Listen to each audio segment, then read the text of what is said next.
Prantij market yard નજીક આંગડિયા પેઢીનો કર્મી લૂંટાયો। Highway 3 રસ્તા નજીક આવેલી આંગડિયા પેઢીથી બાઇક સવારે પીછો કર્યો। પીછો કરીને માર્કેટયાર્ડ નજીક કાર આગળ બાઇક લાવીને ચાલકે તકરાર કરી। તકરાર દરમિયાન બાઇક સવારે કારમાંથી 13 લાખ રોકડ રકમ ઝૂંટવી લીધી। લૂંટને પગલે પ્રાંતિજ પોલીસ સહિતનો કાફલો પેઢી અને સ્થળ પર પહોંચ્યો હતો। સીસીટીવીમાં લૂંટ કરેલા નાણાંની બેગ સાથે કેદ થયા લૂંટારૂ।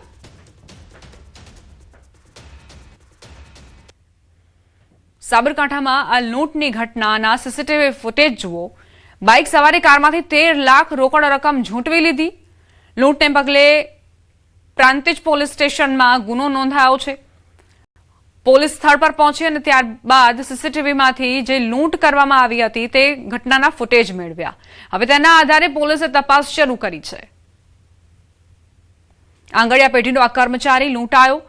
એક બાઇક સવાર આવે છે, તેની બેગ ઝૂંટવીને ફરાર થઈ જાય છે। કારમાંથી 13 લાખ રોકડ રકમ લઈને લૂંટારૂ ફરાર થઈ જાય છે। કચ્છમાં એક જ દિવસમાં માત્ર 2-3 મિનિટના અંતરે ભૂકંપના 2 આંચકા અનુભવાતા લોકોમાં ભયનો માહોલ સર્જાયો હતો। આ ઘટનાને લઈને ભૂકંપ સંશોધન કેન્દ્રના ડાયરેક્ટર સંતોષ કુમારે જણાવ્યું કે ભૂકંપને લઈને કોઈ પણ ધારણા ન કરી શકાય। કચ્છ સૌરાષ્ટ્રમાં ભૂસ્તરીય ગતિવિધિના કારણે સમયાંતરે ભૂકંપના આંચકા અનુભવાય છે। તેમણે વધુમાં જણાવ્યું કે સામાન્ય રીતે 7 મેગ્નિટ્યુડ એટલે કે 7 મેગ્નિટ્યુડ કે તેથી વધુ તીવ્રતાનો ભૂકંપ નુકસાનકારક બની શકે છે। રાજ્યમાં હાલ સૌથી વધુ સિસ્મિક મોનિટરિંગ સ્ટેશનો દ્વારા સતત દેખરેખ રાખવામાં આવી રહી છે।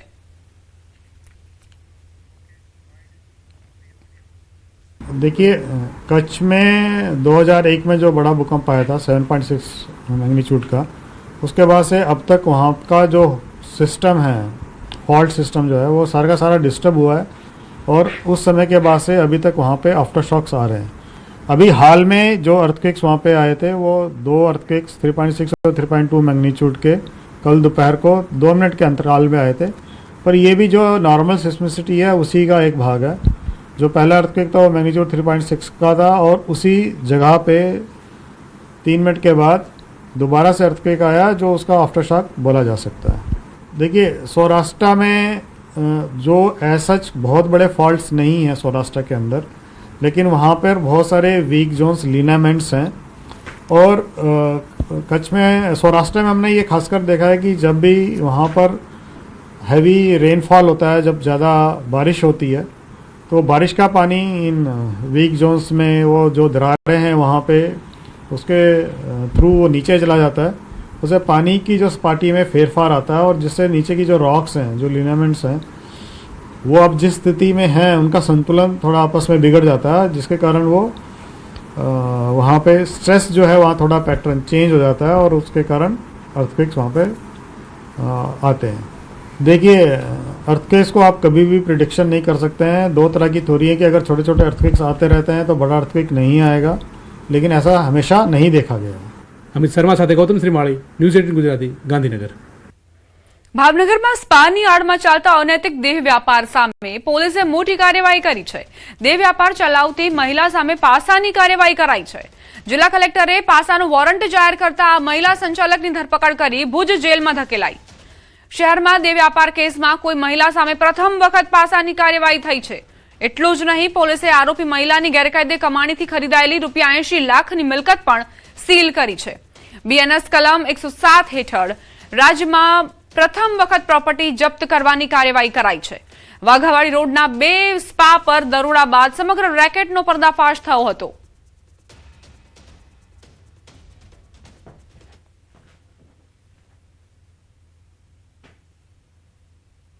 अभी तक बेसिकली इसकी 2 दुकानों में इसका देह व्यापार चल रहा था और जितना हमने इसके पूरे के पूरे बैंक अकाउंट्स को और वो सारी डिटेल को, फाइनेंशियल ट्रेल को आइडेंटिफाई किया, पढ़ाई करी, उसके हमको जानने को मिला कि ये एक मिलकत है जो इसने खुद ने खरीदी है, तो उसको ही हमने अभी अटैच किया है और कोर्ट को हमने उसी को अटैच करने के लिए हमने रिक्वेस्ट करी थी। સુરતના લિંબાયતમાં વેપારીએ પોલીસ પર ગંભીર આક્ષેપો કર્યા છે। વેપારીનો આરોપ છે કે મફતમાં ચા નાસ્તો ન આપતા પોલીસે વેપારીને ઢોરમાર માર્યો। પીએસઆઈ અને ડી સ્ટાફ સામે પોલીસ કમિશનરને લેખિત અરજી કરી જણાવ્યું કે પોલીસે તેને રાત્રે દુકાનેથી ઉઠાવી લઈ માર માર્યો। હોટેલના ગલ્લામાંથી 10,000 લઈ ગયા તેમજ કેસ ન કરવા માટે 50,000ની લાંચ માંગ્યાનો ગંભીર આરોપ છે। પુરાવા નષ્ટ કરવા દુકાનનું ડીવીઆર લઈ ગયાનો આક્ષેપ વેપારીએ કર્યો। ઈજાઓ બાદ વેપારીને સ્મીમેર હોસ્પિટલમાં ખસેડાયો છે। જોકે આ ઘટનાના સીસીટીવી પણ સામે આવ્યા છે, જેમાં પોલીસ ગલીઓમાં દંડા સાથે દોડતી જોવા મળી રહી છે। ડીસીપી ડોક્ટર કાનન દેસાઈએ સમગ્ર मामले तपासના आदेश આપ્યા છે। वो हमेशा मेरे पास आते हैं, चाय भी पार्सल लेके जाते हैं, पानी का बोतल लेके जाएंगे, गुटखा सिगरेट मावा ये सब भी लेके जाएंगे, कभी पैसा नहीं देते हैं। उनको हमेशा लेके गए लेकिन कभी भी हमसे मुठभेड़ नहीं। हम तो मामूली धंधे वाले हैं, छोटे मोटे यहाँ हैं, जो भी चार बात सुन के रहते हैं, लेकिन किस कारण मुझे मारा जा रहा है ये मुझे नहीं पता। इनको उठा के ले गए, मारते घिसियाते। मारने का कुछ कारण पता है आपको? कुछ नहीं पता है। અમદાવાદના રિવરફ્રન્ટ પાર્કિંગમાં પાર્ક કરેલી કારમાં અચાનક આગ લાગી હતી। ઉભેલી સ્વિફ્ટ કારમાં આગ લાગતા પોલીસ પણ દોડતી થઈ હતી। પોલીસ જવાનોએ આગ પર કાબુ મેળવવા માટે ખાસ પ્રયાસ કર્યો, પરંતુ આગ કાબુમાં ન આવી। આખરે ફાયર વિભાગે સ્થળ પર પહોંચીને આગ પર કાબુ મેળવ્યો। જમાલપુર ફાયર સ્ટેશનની ટીમે મિનિટોમાં પહોંચીને આગ પર કાબુ મેળવ્યો છે।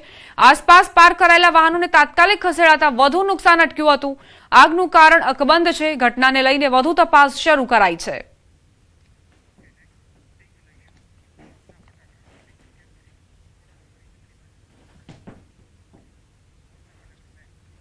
આગળ વાત મોતના ફટાકડાની।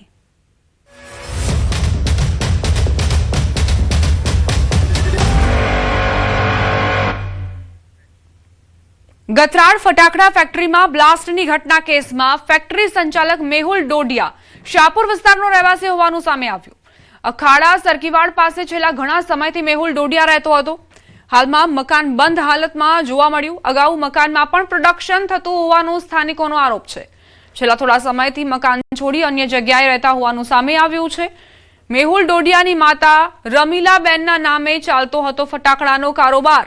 મેહુલ ડોડિયા સહિત અન્ય સંડોવાયેલા આરોપીઓને ઝડપી લેવા ક્રાઇમ બ્રાન્ચ, એલસીબી અને સ્થાનિક પોલીસની ટીમ કવાયત કરી રહી છે। વિસ્ફોટમાં મેહુલ ડોડિયાની માતા પણ ઘાયલ થઈ છે।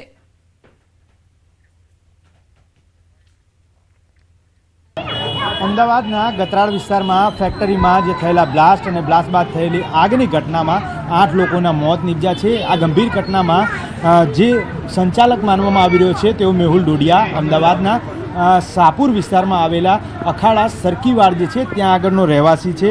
આ તેનું ઘર છે, અત્યારે હાલ બંધ હાલતમાં છે।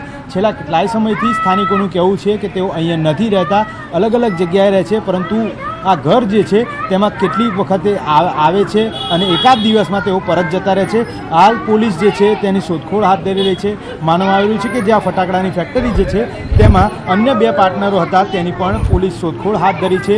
હાથવેતમાં ક્રાઇમ બ્રાન્ચની ટીમ અને અલગ અલગ ટીમો જે છે તેના મેહુલ ડોડિયા હાથવેતમાં હોવાનું મનાઈ રહ્યું છે। કેમેરામેન શ્રેણિક મહેતા સાથે મૌલિક દામેચા, ન્યૂઝ 18 ગુજરાતી, અમદાવાદ। બ્લાસ્ટ દુર્ઘટનામાં સિવિલમાં ખસેડાયેલા લોકો મામલે સિવિલ સુપ્રિન્ટેન્ડન્ટનું નિવેદન। દુર્ઘટના બાદ 6 લોકોને સિવિલ લવાયા હતા, જેમાં 2 મહિલા અને 4 પુરુષો સામેલ હતા। એક મહિલાને મૃત જાહેર કરાઈ, જ્યારે એક મહિલા 75% વધુ દાઝી ગયા હોવાથી ગંભીર સ્થિતિમાં છે। અન્ય એક પુરુષ પણ ગંભીર સ્થિતિમાં છે, જ્યારે એક પુરુષ દર્દીની હાલત સ્થિર છે। અન્યોની સારવાર કરાઈ રહી છે। 6 દર્દીમાંથી એક મહિલા જેને મૃત ડિક્લેર કરવામાં આવ્યા, બીજી મહિલા જેને વધારે પર્સન્ટેજમાં બસ છે, જ્યારે બાકીના 4 પુરુષ છે અને 4 પુરુષમાં જોઈશું તો એક વધારે ક્રિટિકલ છે અને એક વ્યક્તિ બિલકુલ સ્ટેબલ છે। ભરૂચના અંકલેશ્વરની એક સરકારી શાળામાં વિદ્યાર્થીઓ પાસેથી સિમેન્ટ અને રેતીના તગારા ઉંચકાવાતા વિડીયો વાયરલ થયા છે, જેના કારણે શિક્ષણ વ્યવસ્થાને લઈને સવાલ ઉઠી રહ્યા છે। વિડીયોમાં વિદ્યાર્થીઓ પાવડા અને તગારા વડે કામ કરતા નજરે પડે છે। હાલ શિક્ષક દ્વારા બાળકો પાસે મજૂરી સમાન કામ કરાવવામાં આવ્યું હોવાના આરોપ થઈ રહ્યા છે। સમગ્ર ઘટનાને લઈ તપાસની માંગ ઉઠી છે। જો કે વાયરલ વિડીયો અંગે સંબંધિત શિક્ષણ વિભાગ અથવા અધિકારીઓ તરફથી હજુ સુધી કોઈ સત્તાવાર સ્પષ્ટતા સામે નથી આવી। ભરૂચના અંકલેશ્વરનો આ વિડીયો છે। સરકારી શાળામાં બાળકો પાસેથી મજૂરી કરાવવામાં આવતી હોવાના આરોપ મુકાયા છે। કઈ રીતે બાળકો તગારા ઊંચકીને અને અવરજવર કરતા નજરે પડી રહ્યા છે આ વાયરલ વિડીયોમાં, જે બાદ હોબાળો મચ્યો છે। હજુ સુધી શિક્ષણ અધિકારી તરફથી, શિક્ષણ વિભાગ તરફથી કોઈ પ્રતિક્રિયા નથી આવી। તપાસની માંગ તેમના શિક્ષણ વિભાગ પાસેથી કરવામાં આવી રહી છે।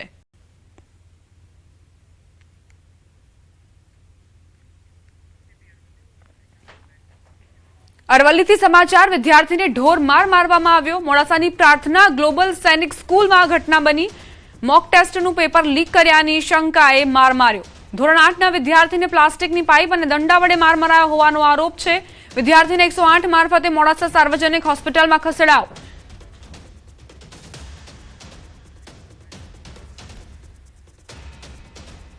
ટ્રસ્ટીની ઓફિસમાં ગયો અને ટ્રસ્ટીની ઓફિસમાં એક છોકરો હતો 7માનો.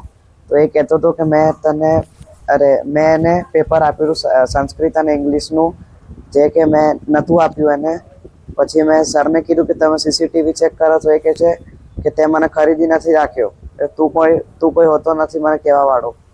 અને પછી 20-25 લાફા માર્યા છે, દંડા માર્યા છે અને છોરી જોડે લાફા મરાવડાયા છે. વિદ્યાર્થીને ઢોર માર મારતા પરિવારજનોમાં ભારે આક્રોશ. વિદ્યાર્થીના માતા પિતાના પ્રિન્સિપાલ અને ટ્રસ્ટી પર આક્ષેપ.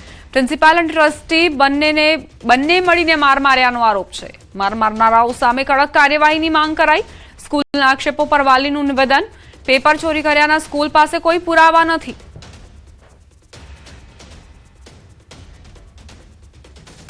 મારા છોકરા પર એવો આરોપ લગાવ્યો છે કે એને પેપર લીક કર્યું છે કે, અને એ પોતે 8મા ધોરણમાં ભણે છે અને કે 7મા ધોરણનું પેપર લીક કર્યું છે. મારો છોકરો કહે છે, પગે લાગીને કહે છે કે સર મેં નથી કર્યું, તમે સીસીટીવી કેમેરા ચેક કરો. તો એ હરીશ સર કહે છે કે તું કેમ મારે કરવાનું છે. અને એ રીતે મારા છોકરાને રૂમમાં બંધ કરીને 25 થી 30 લાફા માર્યા અને પીવીસી પાઇપથી અને પાછળની જગ્યાએ માર્યો છે અને એના આખા સોજાઈ ગયા છે એના શરીર પર. પ્રિન્સિપલ છે ચંદ્રેશ પટેલ શર્મા, તો એને બી એને 25 લાફા માર્યા છે. 2 જણ થઈને મારા છોકરાને 1 થી 2 કલાક સુધી રૂમમાં માર્યા છે અને 4 કલાક સુધી પાણી પીવા નથી આલ્યું. તમારી જોડે કોઈ પુરાવો નથી, કોઈ પ્રૂફ નથી. એક છોકરાએ ખાલી એને કીધું કે આને મને પેપર આપ્યું, તો એ વાતને લઈને એના છોકરા, બીજા બિહારનો છોકરો છે, એની વાત માનીને આ રીતે મારા છોકરાને માર્યો છે. મારા છોકરાને નિર્દય બિલકુલ જેમ આતંકવાદી પકડ્યો ATS વાળાએ, એવો મારા છોકરાને હરીશભાઈ પટેલ અને પ્રાર્થના ગ્લોબલ સૈનિક સ્કૂલના પ્રિન્સિપાલ ચંદ્રસેન પટેલે, એના બાદ બી એક છોકરી છે જે 7મા ધોરણમાં પડે વૈદવી, એને મારા છોકરાને 15 લાફા માર્યા છે. ઇન્ચાર્જ પ્રિન્સિપાલ હરેશ પટેલનો દાવો. વિદ્યાર્થીએ 2 મોક ટેસ્ટના પેપર ચોર્યા હતા. પ્રિન્સિપાલની ઓફિસમાંથી એ પેપર ચોર્યા હતા. ચોરી કરી ધોરણ 7ના વિદ્યાર્થીને આપ્યા હતા પેપર. સ્કૂલ પાસે સીસીટીવી ન હોવાનો ઇન્ચાર્જ પ્રિન્સિપાલનો દાવો. જો મારવા બાબતે મને બહુ ખ્યાલ નથી, પણ બાળકે બે પેપર ચોર્યા હતા. 2 સબ્જેક્ટના પેપર પ્રિન્સિપલની ઓફિસમાં જઈને ચોર્યા હતા. એને ચોરી અને બીજા બાળકને આપ્યું છે. બીજા બાળક પાસેથી 2 સબ્જેક્ટના પેપર અમને પકડાયા છે. ને એ બાળકે અમને આનું નામ આપ્યું કે સાહેબ મને આ લોકોએ મને આપ્યું છે. સૈનિક સ્કૂલ છે નવી, મને હમણાં જ નવી પરમિશન મળી છે, એટલે એમાં સીસીટીવી હશે તો બી મને બહુ આઈડિયા નથી. એ 8મા ધોરણનો બાળક હતો અને એને 7